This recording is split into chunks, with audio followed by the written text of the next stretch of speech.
श्रीमद् भागवत महापुराण प्रथम स्कंद अध्याय 2। श्री व्यास जी कहते हैं, शौनकादिक ब्रह्मादि ऋषियों के ये प्रश्न सुनकर रोमहर्षण के पुत्र उग्रश्रवा को बड़ा ही आनंद हुआ।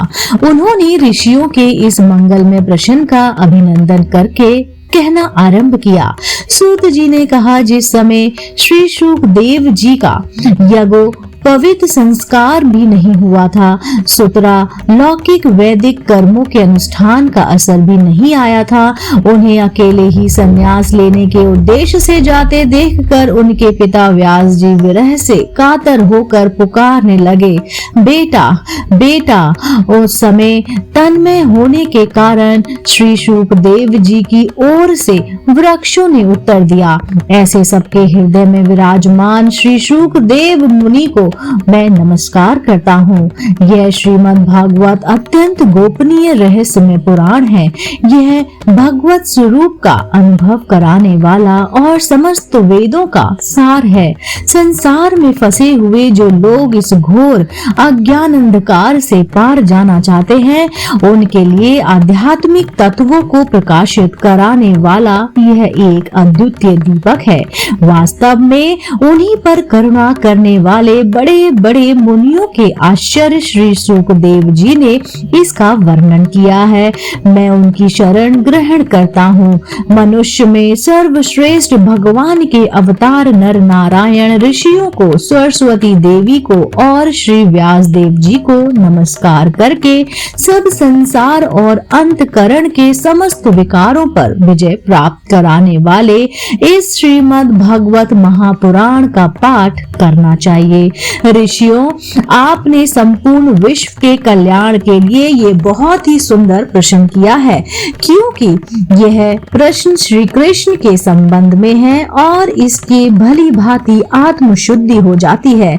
मनुष्य के लिए सर्वश्रेष्ठ धर्म वही है जिसे भगवान श्री कृष्ण में भक्ति हो, भक्ति भी ऐसी जिसमें किसी प्रकार की कामना ना हो और जो नित्य निरंतर बनी रहे। ऐसी भक्ति से हृदय आनंद स्वरूप परमात्मा की उपलब्धि करके कृतज्ञ हो जाता है। भगवान श्री कृष्ण में भक्ति होते हैं, अन्य प्रेम से उनमें चित्त जोड़ते ही निष्काम ज्ञान और वैराग्य का अभिभाव हो जाता है। धर्म का ठीक ठीक अनुष्ठान करने पर भी यदि मनुष्य के हृदय में भगवान की लीला कथाओं के प्रति अनुराग का उदय न हो तो वह निराश्रम ही श्रम है। धर्म का फल है मोक्ष, उसकी सार्थकता अर्थ प्राप्ति नहीं है। अर्थ केवल धर्म के लिए है, भोग विलास उसका फल नहीं माना गया है। भोग विलास का फल इंद्रियों को तृप्त करना नहीं है, उसका प्रयोजन है केवल जीवन निर्वाह। जीवन का फल भी तत्व जिज्ञासा है। बहुत कर्म करके स्वर्ग आदि प्राप्त करना उनका फल नहीं है। तत्ववेदा लोग ज्ञाता और यज्ञ के भेद से रहित अखंड द्वितीय सच्चिदानंद स्वरूप ज्ञान को ही तत्व करते हैं। उसी को कोई ब्रह्म, कोई परमात्मा और कोई भगवान के नाम से पुकारते हैं। श्रद्धालु मुनिजन भगवान श्रवण से प्राप्त ज्ञान वैराग्य युक्त भक्ति से अपने हृदय में उस परम तत्व रूप परमात्मा का अनुभव करते हैं। शौनकादि ऋषियों रही यही कारण है कि अपने अपने वर्ण तथा आश्रम के अनुसार मनुष्य को जो धर्म का अनुष्ठान करते हैं उनकी पूर्ण सिद्धि इसी में है कि भगवान प्रसन्न हो। इसलिए एकाग्र मन से भक्त वत्सल भगवान का ही नित्य निरंतर श्रवण कीर्तन ध्यान और आराधना करना चाहिए। कर्मों की गांठ बड़ी कड़ी है। विचारवान पुरुष भगवान के चिंतन की तलवार से उस गांठ को काट डालते हैं। तब भला ऐसा कौन मनुष्य होगा जो भगवान की लीला कथा में प्रेम ना करे। शौनकादि ऋषियों पवित्र तीर्थों का सेवन करने से महात्म तदंतर श्रवण की इच्छा, फिर श्रद्धा, तत्पश्चात भगवत कथा में रुचि होती है। भगवान श्री कृष्ण के यश का श्रवण और कीर्तन दोनों पवित्र करने वाले हैं। वे अपनी कथा सुनने वालों के हृदय में आकर स्थित हो जाते हैं और उनकी अशुभ वासनाओं को नष्ट कर देते हैं। क्योंकि वे संतों के नित्य सुहृद हैं। जब श्रीमद् भागवत अथवा श्रीमद् भागवतों के निरंतर सेवन से अशुभ वासनाएं नष्ट हो जाती हैं, तब पवित्र कीर्ति भगवान श्री कृष्ण के प्रति स्थायी प्रेम की प्राप्ति होती है। तब रजोगुण और तमोगुण के भाव, काम और लोभादि शांत हो जाते हैं और चित्त इससे रहित होकर सत्व गुण में स्थित एवं निर्मल हो जाते हैं। इस प्रकार भगवान की प्रेममयी भक्ति से जब संसार की समस्त अशक्तियां मिट जाती हैं, हृदय आनंद से भर जाता है, तब भगवान के तत्व का अनुभव अपने आप हो जाता है। हृदय में आत्म स्वरूप भगवान का साक्षात्कार होने की हृदय ही ग्रंथि टूट जाती है, सारे संदेह मिट जाते हैं और कर्म बंधन क्षीण हो जाता है। इसी से बुद्धिमान लोग नित्य निरंतर बड़े आनंद से भगवान श्री कृष्ण के प्रति प्रेम भक्ति करते हैं, जिसे आत्म प्रसाद की प्राप्ति होती है। प्रकृति के 3 गुण हैं, सत्व, रज और तम। इनको स्वीकार करके इस संसार की स्थिति, उत्पत्ति और प्रलय के लिए एक अद्वितीय परमात्मा ही विष्णु, ब्रह्म और रुद्र हैं। ये 3 नाम ग्रहण करते हैं, फिर भी मनुष्य का परम कल्याण तो सत्वगुण स्वीकार करने वाले श्री हरि से ही होता है। जैसे पृथ्वी के विकार, लकड़ी की उपेक्षा धुआं श्रेष्ठ है और उससे भी श्रेष्ठ है अग्नि, क्योंकि वेदंतो यागादि के द्वारा अग्नि सदुत्य देने वाले हैं। वैसे ही तमोगुण से रजोगुण श्रेष्ठ है और रजोगुण से भी सत्वगुण श्रेष्ठ है, क्योंकि वे भगवान का दर्शन कराने वाला है। प्राचीन युग में महात्मा लोग अपने कल्याण के लिए विशुद्ध सत्व भगवान विष्णु की आराधना किया करते थे। तब भी जो लोग उनका अनुसरण करते थे, वे उन्हीं के समान कल्याण भाजन होते हैं।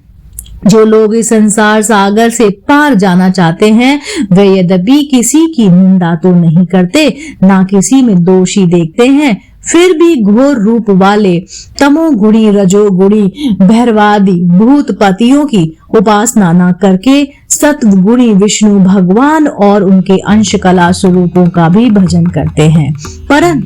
परंतु जिसका स्वभाव रजोगुण अथवा तमोगुणी है, वे धन, ऐश्वर्य और संतान की कामना से भूत, पितर और प्रजापतियों की उपासना करते हैं, क्योंकि इन लोगों का स्वभाव उन भूतादि से मिलता जुलता ही होता है। वेदों का तात्पर्य श्री कृष्ण में ही है, यज्ञों के उद्देश्य श्री कृष्ण ही हैं, योग श्री कृष्ण के लिए ही किए जाते हैं और समस्त कर्मों की समाप्ति भी श्री कृष्ण से ही होती है। ज्ञान से ब्रह्म स्वरूप श्री कृष्ण की ही प्राप्ति होती है। तपस्या श्री कृष्ण की प्रसन्नता के लिए ही की जाती है।